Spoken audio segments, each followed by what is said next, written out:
Thank you all for being here.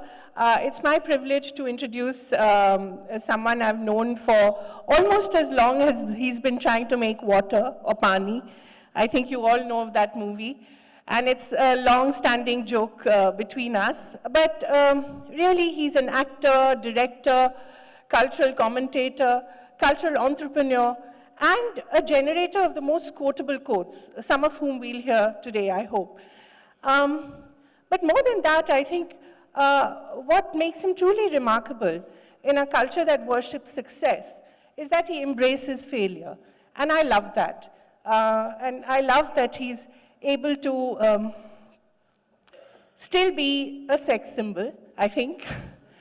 I have to tell you that I was interviewing recently two IPS officers of somewhat the same vintage as I am.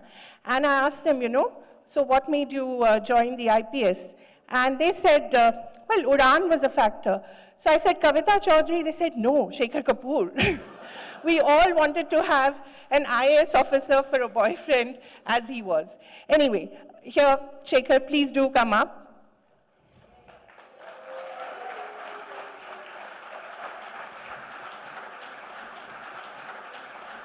As you can see, still as charming as ever. Yes, please do. Hello. Shekhar, for you, the personal has always been the political, and you've always rejoiced in bashing cultural icons, whether they're Elizabeth or whoever. What do you think of Bollywood right now? How political is Bollywood, and how Bollywood is politics? Okay, let me answer your first question. Yeah? Cultural bashing? All art is rebellion. Yeah. And so you rebel. Anything that there is, you just rebel. And in rebellion, you find your artistic voice. Because what is, right? But what is not, or what could be, or what might be, or what you'd like to be, is the story you want to tell, right? So that's a huge rebellious idea. So your second question, Bollywood's not rebellious enough. Yes, it isn't. They're not rebelling. As long as empirical data, I'm sure a lot of you are management consultants here. A lot of you, like me, I was a chartered accountant once. You more and more realized that in a world of uncertainty, empirical data means nothing. But we've always known that as creative people, that the most boring thing you can put out is empirical data. That which succeeded last year, and we put it out again this year. But what is the most exciting thing in all of creativity is that never existed. So if I see a painting, Van Gogh painted the sunflower. You know why? Because his brother said, if you want to make money, paint landscapes. But you stand in front of the sunflower and you see how angry he was. In the very brushstrokes, when you look at it, you can sense the vibrations of the brushstrokes. So even the sunflower was a rebellious act, even though his brother said, come on, let's make some money. You paint something in landscape, and he painted that. And that survives. You can actually sit in front of that painting and sit there for hours and feel the anger that he was feeling. Bollywood doesn't do that. Somebody came to me and said, why don't you make Mr. India 2? And I said, why? And they said, because we'll give you 200 crores to make it, 250 crores. I said, why? They said, because we'll make it in the first 3 weeks, we'll make the money back. 3 weeks, I said? People are still seeing that film 30 years later, and you want me to make a film that runs 3 weeks? So that's the problem. It's all about the first weekend. It's all about how can we make our money quickly and get out, make it quickly and get out. So it's rather like how startups started first in India. All the entrepreneurs came here and said, let's get a quick exit, and we destroyed the startup business, right? Please say right. It did happen, right? And now people are now getting a little more, they have more trust in the Indian economy, so they're making long-term plans. We need more trust in our audiences. We have lost faith in our audiences. And so what happens? When you make food that is so spicy, you get people used to that. But where's the finesse of food? Where's the ultimate art of food? Where's the ultimate art of filmmaking? That's what suffers. You didn't answer the question of how much Bollywood there is in politics. There's a lot of theatrical stuff happening there, right? They're in politics if there's money in it. It's box office, they'll put into politics. Of course they will. That's it. Are you angry enough right now, angry enough to make a movie like Bandit Queen? Because that was pure, raw anger. And those fault lines still exist and perhaps are more magnified now. Yeah. Don't get fooled by my smile or my charm. Really, so actually seething inside. I'm really angry inside. I'm seething, yeah. No, but seriously, do you need anger to make something that moves you or moves people? You need some emotion to drive you beyond what you think your limits are. It's not going to be reasonable. If you want to go beyond where you think you end or beyond, or you want to go outside the bounds, you have to be unreasonable. You have to go beyond reason. Otherwise, you're stuck in the box of reason and you'll keep bouncing within that box. So how do you become unreasonable? You have to find your way. My way is rebellion. That's how my way is driving. And every time I made a film, I told a friend of mine who's a big spiritual guru, I said, I'm really upset. He said, Shekhar, don't you understand? That's what you do to yourself.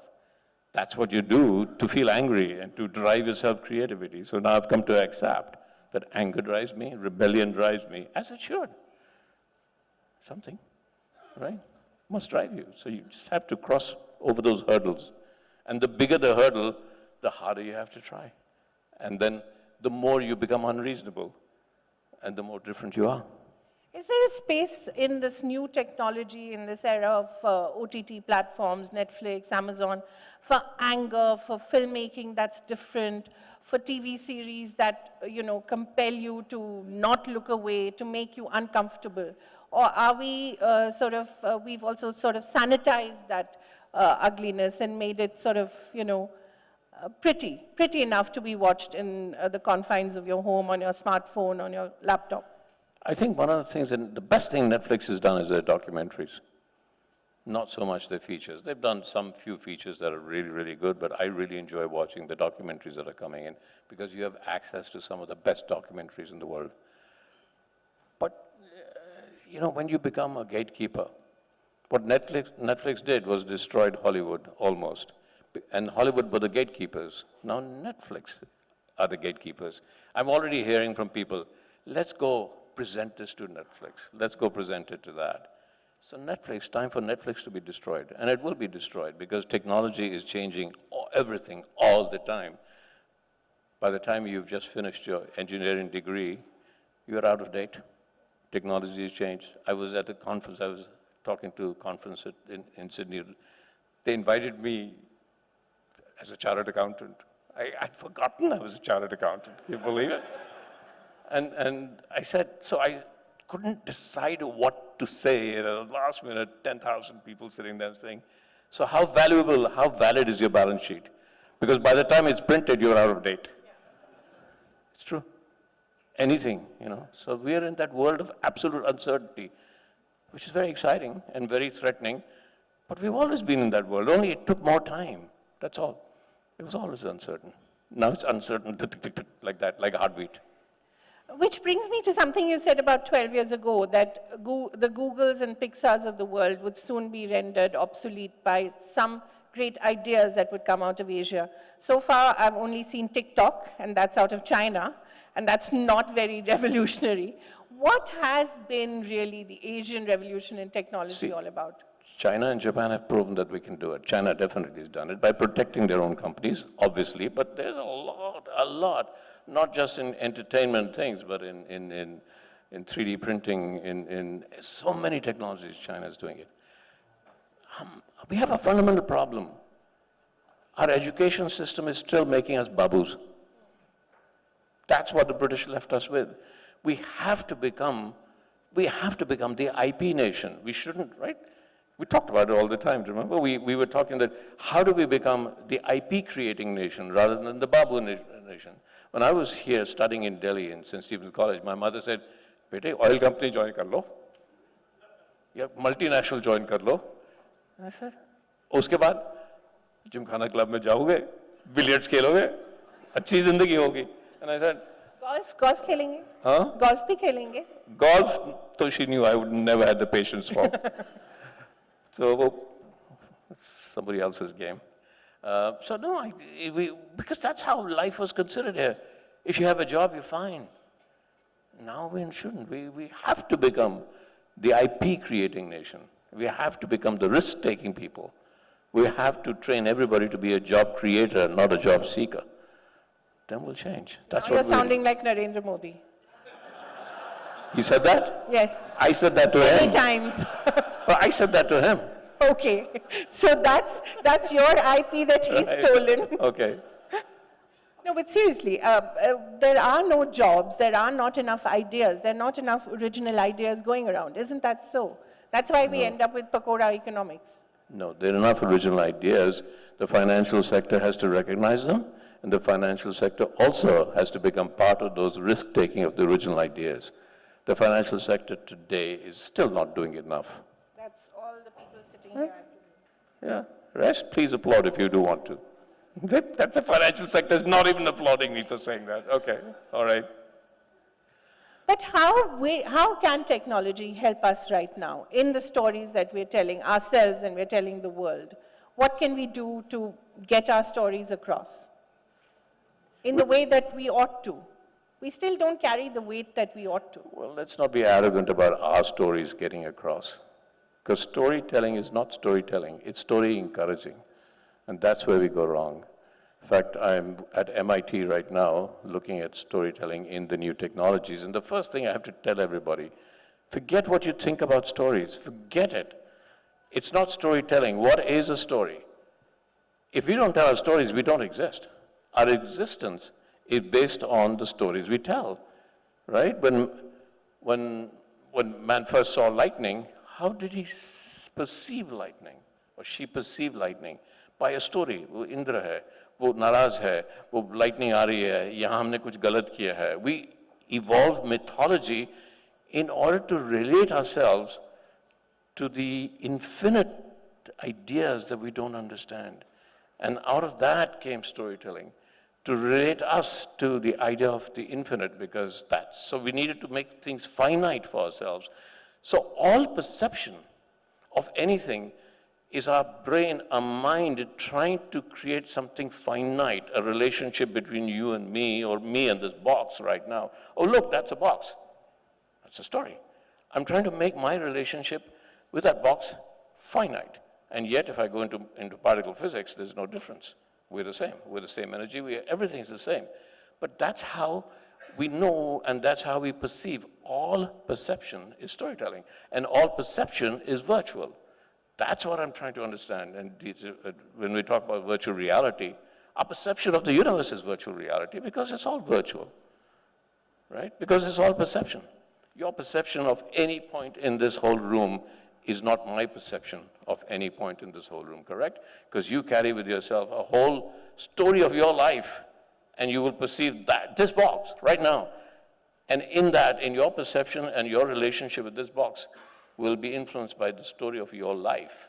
So how can your perception, because I don't have the story of life, I have the story of my life. So all perception, no one person's perception of the same thing is the same. So it's all a story.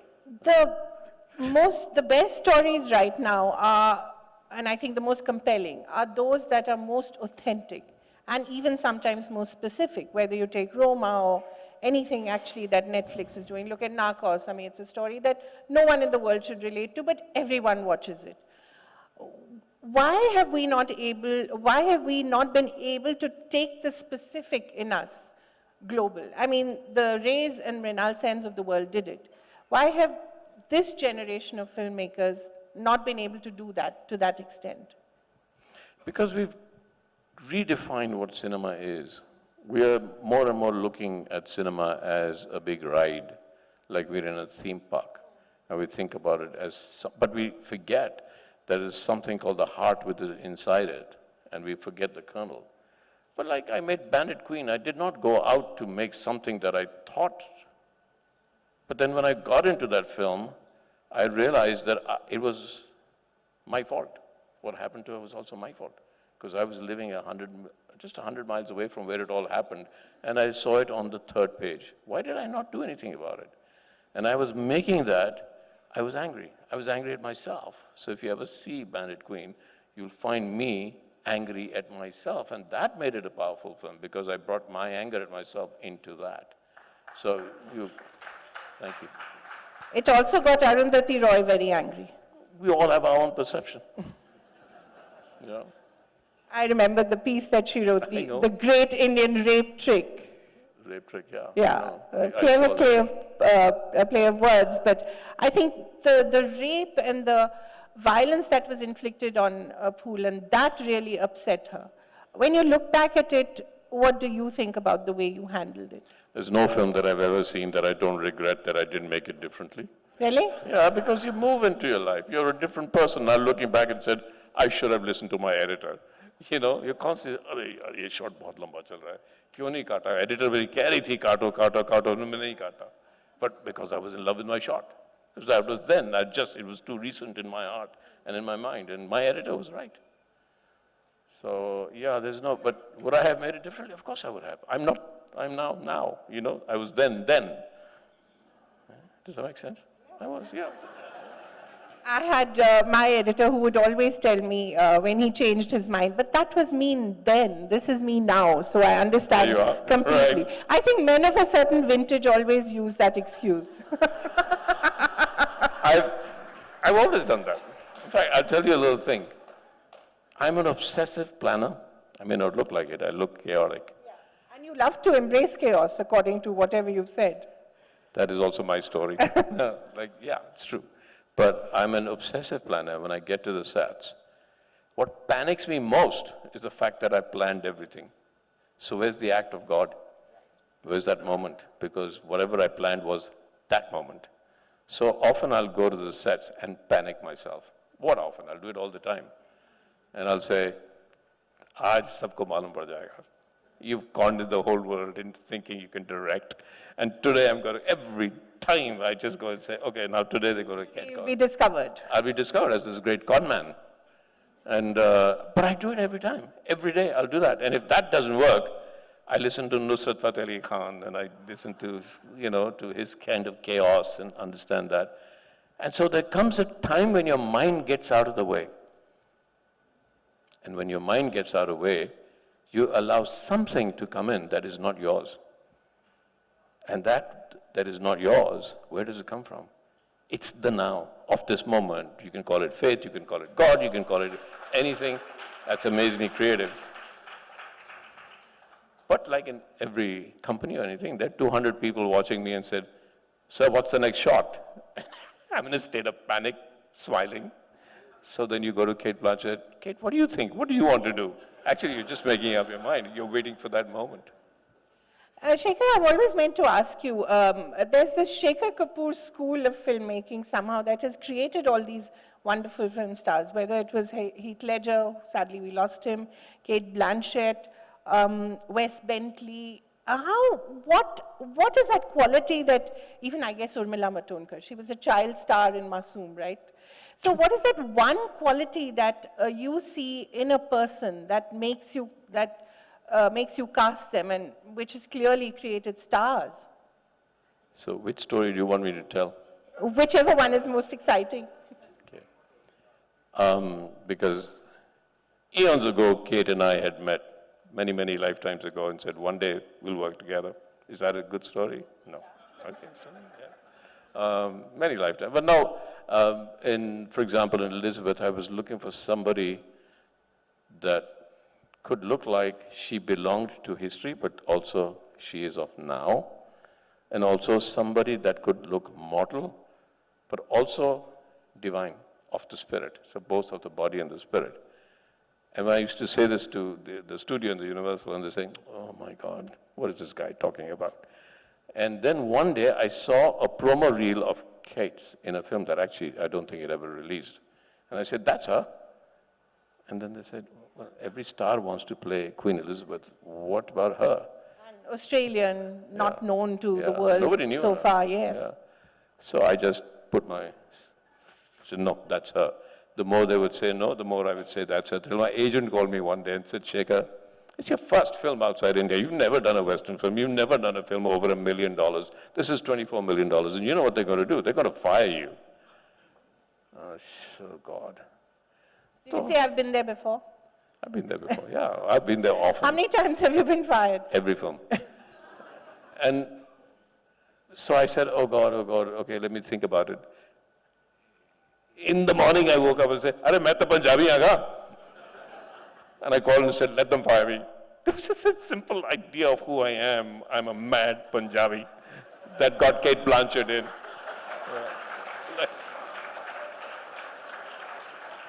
But the West doesn't know the nuances of being a mad Punjabi. Please tell us. What does it entail? When push comes to shove, you're willing to do anything for what you believe in. That's it, you know. You just got to take any risk that you want at that moment, that you need to do what you need to. I think a round of applause for all the Punjabis here. That's what makes you an adventurer, isn't it? That you sort of will risk anything. Otherwise, you ought to have, I don't know, have you built a fortune for yourself? I'm not so sure. You ought to have. I bet you everybody here is richer than I am. Yeah. And So, wealth management I saw there. I'm going to call them and said, Maggie Karaun. And the other thing, all your contemporaries, I mean, sadly, either some have passed or some like Mahesh Bhatt have just become better known as Alia Bhatt's dad. Once a very angry man, now better known as Alia's dad. Kabir Bedi, yeah, okay. Parveen Babi's passed, sadly. All your contemporaries have sort of either retired or passed. So, what is the mad Punjabi gene that keeps you youthful, if not young? Honestly, I've never taken myself seriously, either as a filmmaker or anything. I refuse to take myself seriously. And I caught on very early in life. I was 24 when I realized that if life was not play, then it's not worth it. So I just decided at that time to go on a sense of adventure. I just left. I was an accountant in London. One day I just got up and left, not knowing what I was going to do. I took a chance on life. So I think it's because I just don't take anything seriously. I mean, don't take myself seriously. I take issues seriously, but I don't take myself seriously. I don't take my career seriously. I don't think what I've done, because if I take everything that I've done seriously, then I'm going to have to take everything I've not done seriously. Yes, so that's a problem. Yes. That's a huge problem, right? Because I think Shekhar is one of those filmmakers whose list of films that he's not done is possibly almost as magnificent as the films he's done. He's not done Time Machine, which I think Aamir Khan still hopes to complete at some point, and I'm sure he still wants to play the lead 25 years on because he's Aamir. Then there's Long Walk to Freedom, Mandela, there's Buddha. I mean, the list of things that you pick one, did do. I'll tell you why. Because number one, unfortunately, I'm in the position right now that if they announce my name, they can hope to get some funding. So long before we have a script, they'll announce it. Happened to so many. And then, Mandela I didn't do because, honestly, when I finally read the script, it looked like the script was written by somebody sitting in a swimming pool in Los Angeles, sitting by a swimming pool in Los Angeles. It did not. He probably was. He probably was. He was. I know it. And it didn't give me the feeling that it was a story, one of the most important stories in the world. And it was about apartheid. It was about a man, but not just the one-man story. The man's story was the story of apartheid. I didn't get that in the script at all. So I said, I'm not doing this. So there's a reason for everything. But yeah, but you're right. But that's the nature of filmmaking. Because we dream, not every dream comes true. So I did say yes to Buddha. I dreamt about doing Buddha, but it's come back. It'll come back. Sometimes. Like Fani, it'll never go away. It'll never go away. No, but Pani, every day when I pick up the papers, I said, oh my God, before we run out of water, I should make Pani. Yeah, because actually it's like Black Mirror. What you think is science fiction is actually happening, which is the biggest tragedy of that movie. Yeah. It wasn't science fiction, but it was in the future. But the future is now. Talk a little about that, because that still remains one of the most significant films that you've yet not done. So I was looking at the politics of water, and I soon realized that it's not, because we are very dramatic when we make films. It's not about sukha, not just about that.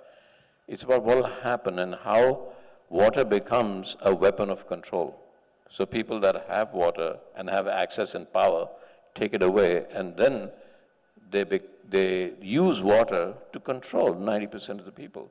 So thirst is a political weapon. You want water? You give us votes. It's as simple as that. And when I started to look at that, I realized so many places in the world that's already happening. Pani nahi hai, sab pani dete hai na, pehle vote to do. You know, it's like that. But it's not just votes. It's about just about everything.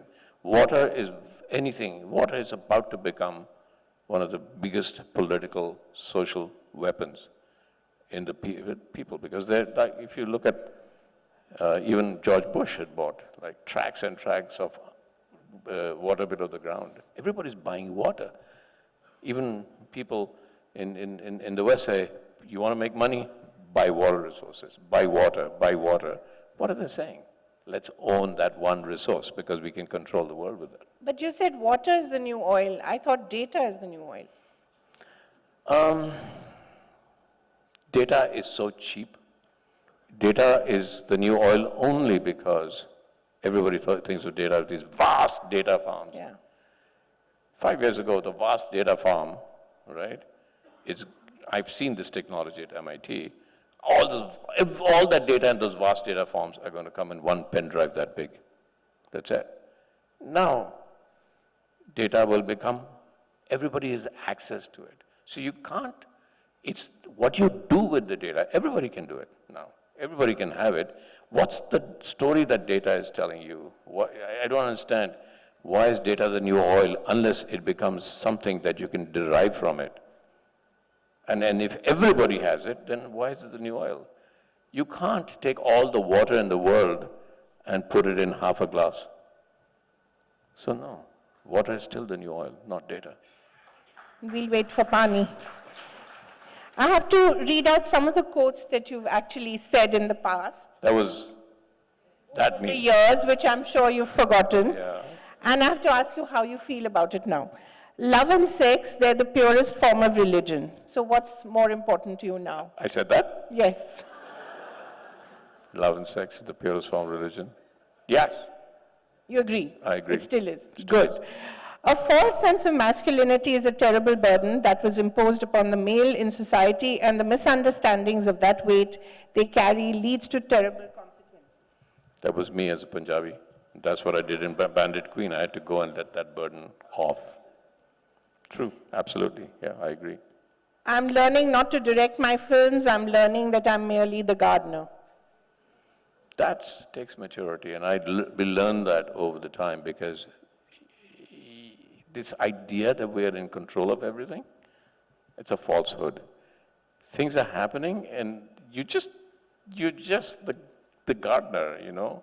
How do you take something or actor of the capacity of Heath Ledger or Kate Blanchett and say, act like this? I'm a bad actor, you know.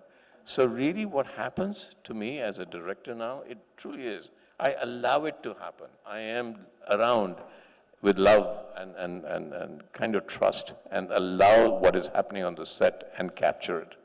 That's what I do. When you come down the mountain, you get ready to climb again.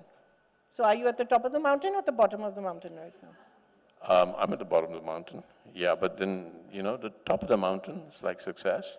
The atmosphere is so rare, and you've tried so hard to get there, and then when you get to the top, you say, oh, I'm now on the top. Now what do? I can't climb further. What do I do? Okay, go down. What else would you do? But you have a sense of great calm about coming down the mountain. Aur karoge kya? Yeah? You can always jump. Yeah, yes, I could jump, and that's where, most of the mountaineering accidents happen on the way down. Yeah. Because they jump. Yeah. Right? They're not as careful as they were going up. So you have to climb down the mountain very steadily. Yeah, and you just have to climb down the mountain. You can slide a little bit, but you can't jump. And the last one, my fantasies were so strong and they're now coming true. Ultimately, we create our own destinies. So, do we, and what's your destiny?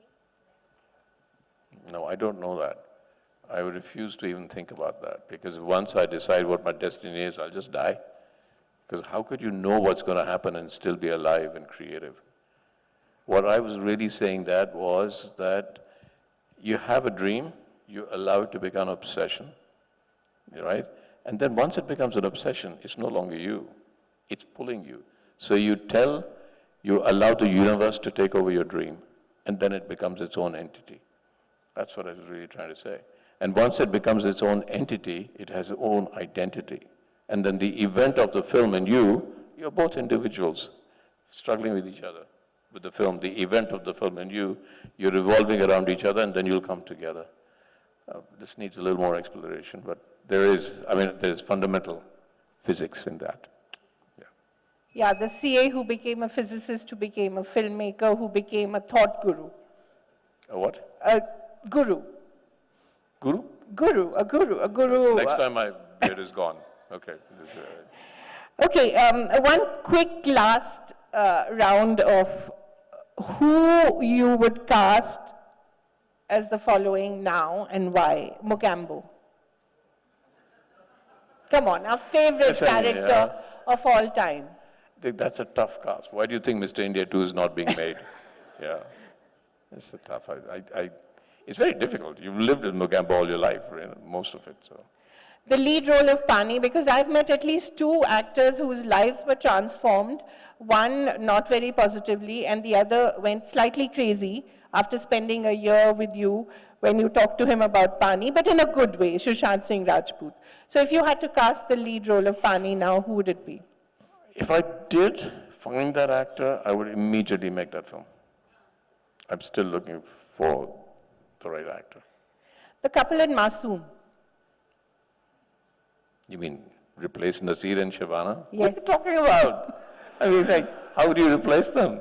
No, you can't. You just ask me the impossible question. Yeah? You say, no, impossible. Try another question. Poolan Devi. That's even worse. That's tough. Because you've chiseled the characters, or chiseled the actors into what they did. And now, who else can I chisel? I don't know. Elizabeth. Oh, come on. The world has been trying to create Elizabeth with some other actor and not succeeded. Yeah. She still stands as the Elizabeth, and everybody you talk, say Elizabeth the First. Despite the Crown and despite so many other Say Elizabeth the First, still say Kate Blanchett. Right? Right. So now that you're a gardener, what are you planting with the Ibis Trilogy, which is the new work that you're working on? Amitav Ghosh's Ibis Trilogy. I've always wanted to do something about the opium wars, because it's the idea that the Industrial Revolution, the Western Industrial Revolution, was founded on opium, the opium trade. So the drug trade actually founded the Western empires. The fundamental base of Western empires was the drug trade, selling opium to the Chinese, creating opium here in Bengal, and then the Great Famine of Bengal, because suddenly one day they stopped. 7-8 million people died of hunger. But the whole thing, when you look upon it, the East India Company and all the other traders, the Western traders, they were the first multinationals, if you like, that depended on the drug trade to fund their economies. And that's why I'm so fascinated by it. That's the first time it happened. And there's that colonialist in you that is always excited by these stories, isn't there? Anti-colonialist. I mean... Anti-colonialist, yes. Absolutely. I was like, come on. I almost became a babu, right? Because of the kind of education I was given. So this is your revenge against mother country. If you just look at Elizabeth, we were all either Indians, I was Indian, and Australians, most of us. Yes. So Kate used to constantly say in the press, it's the revenge of the colonized. Also, Will, sorry, just the last question. I think Will, which not too many people have seen here, but I really urge you to go and watch it. It's a TNT series. It's on the early William Shakespeare. And it's a recreation of England, which is quite remarkable. And you see it recreated in the Oscar-winning favorite this time, which is grimy, dirty, full of shit, if I may say so, on the streets. And really, again, is that the revenge of the anti-colonialist in you, or just a fascinated guy telling the story that really not too many people know? Not that too many people know what he was like. In fact, we also had to create a lot of conjecture that he actually was a secret Catholic. But every time that I saw 16th century England on screen, it would look like one great thing, and then they'd get into a palace, and that would be the story. I actually created 16th century England. You know, to my production designers, what pictures I took to them, for them, was Dharavi. Super. That's what I created on. Like, look, this is what it must have looked like. And that's what it really does look like. It's where it came. The colors of Dharavi. Yeah. The individuality of Dharavi. The grime of Dharavi. Yeah. The close-knit community of Dharavi. It was all, I just had 300 pictures of Dharavi that I gave them. I said, make it look like this. That's really what makes Shekhar Kapur so unique. Thank you, ladies and gentlemen. Thank you, Shekhar. Thank you.